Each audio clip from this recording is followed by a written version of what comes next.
E trit Berisha po mendon të ardhmen e tij larg klubit të Hakenit, ndonë se është një nga pikat më të forta të skuadrës suedeze, siç e tregoi dhe me pjesëmarrje në kompeticionet europiane.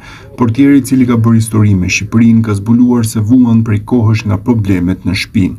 Sipas tij, shkaktari këtyre problemeve që nuk po largohen dot, është bari artificial në të cilin stërvitet dhe luan klubi i Hakenit, duke detyruar që të marrë masa ekstreme si stërvitja individuale apo edhe medikamente, siç ka treguar në një intervistë.